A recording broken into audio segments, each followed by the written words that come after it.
Where is the best place to promote your own stuff in your podcast episode? That is what we're going to talk about today here on the Podcast Accelerator, the thrice-weekly show that brings you podcast education, industry insights, and straight-talking reactions to podcasting news. I'm your host, Mark Asquith, that British podcast guy and CEO and co-founder here at Rebel Base Media, the podcast tech company that creates Podcast Success Academy, podcast websites, productivity, Rebel Base Studios, and Captivate.fm, the world's only growth-oriented podcast host where you can host and start multiple shows for one simple price and transferring existing podcasting completely for free. So go and grab a 7-day free trial at Captivate.fm.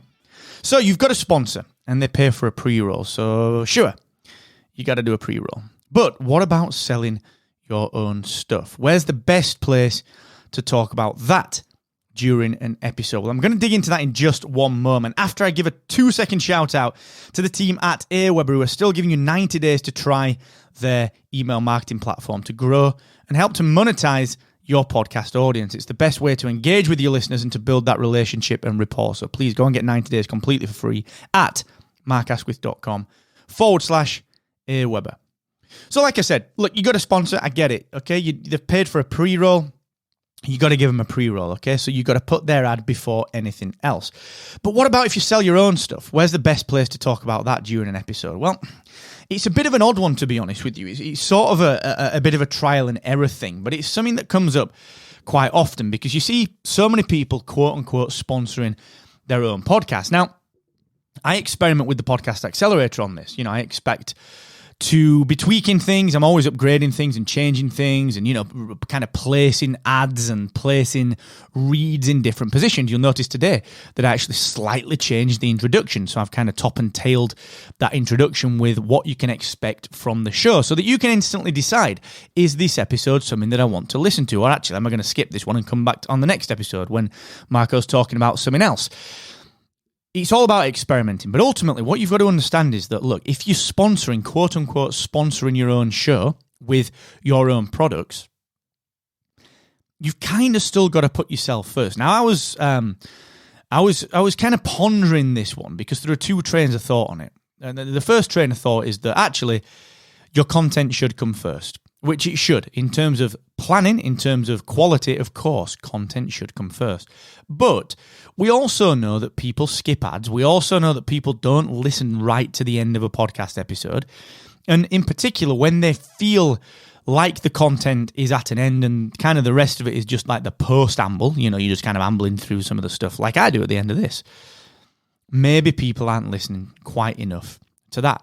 So what's the point in putting your own stuff at the end of it? In my view, what you've got to do is weave it in. You've got to contextualize it. Now, what I try and do with all of my ads, what I try and do with whether I'm talking about Captivate, so you notice at the beginning I talk about starting and hosting multiple shows for one price.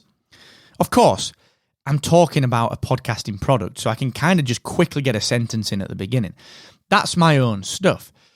What I never do, because it's such a short-form show, is put anything in the middle. I never kind of break it. Like if I broke now at 3 minutes, 39 seconds and said, oh, by the way, sign up for this, it kind of wouldn't fit. But if you've got a longer-form show, what I believe you can do is, as you are mentioning certain other things throughout the content and the context of the show, you can start to weave things in. So let's assume that I'm doing a 45-minute interview with Colin Gray from the Podcast Host.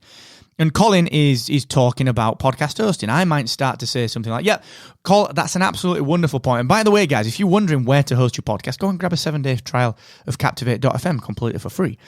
And if Colin then goes on to continue contextualizing and talking on the interview about podcast hosting analytics, it's fine to get this contextual throwing in of your own products. Now, I was talking to a good friend of mine, Michael O'Neill, from the Solopreneur Hour. This was a couple of years ago, actually. We were discussing this in the context of interviews.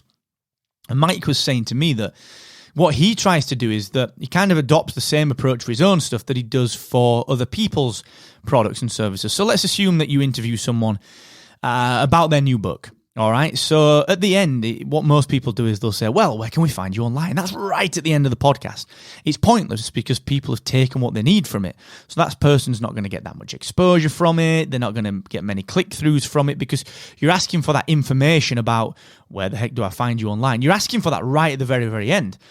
And what Mike was saying to me was that he's very conscious of saying, all right, guys, look, this is Mark Asquith from rebelbasemedia.io, markasquith.com. Mark is the CEO and co-founder of Rebel Base Media. Go and check out their podcast hosting platform, Captivate.fm. And he would do that up front before getting into the content and would do the same for his products. But again, all contextualized. Now, where to place your own stuff? Where do you promote your own stuff? In my view, what you need to be doing is promoting your own stuff kind of naturally within conversation. So again, like I said at the beginning, I've got a preamble. But whenever I'm talking about Captivate or Podcast Success Academy, podcast websites, because I'm talking about podcasting, I can actually get those things into conversation quite easily. If you're an entrepreneur that's got a course on how to build a personal brand and you interview someone on social media, you have to find a contextual way of getting it in there. So you can't just say, all right, Anne Handley, thanks so much for sharing that about social media. By the way, guys, if you want to build your own personal brand, go and check out mywebsite.com. It's not, you see how it feels incongruous. It doesn't work. But what you should be doing is, all right, Anne Handley, super stuff. Listen, that point that you made about Twitter, that is really, really valuable, especially to people who are trying to build a personal brand. By the way, look, if you do want to learn a little bit more about that, go and check out mydomain.com. And Anne, can you add a little bit more to that? Why is social media so prominent for people who are building personal brands? You see what I'm doing? I'm contextualizing a lot more, and I'm adding a follow-up question to my interviewee so that they can expound on that and they can dig further into that because it's their level of expertise. All right. So you've got to just start thinking about this. And another great example is obviously my good friend, brother, and business partner, Kieran McKeefrey. He's got a brand new golf podcast. We're both golf aficionados. He plays it a little bit more than I do. And, I still win. But he's much more into it. And he's struck up a sponsorship deal with ShotScope, which is wonderful. It's a fantastic sponsorship deal for ShotScope, the GPS watch tracker for golfers. And of course, he's going to give him a little pre-roll. Of course he is.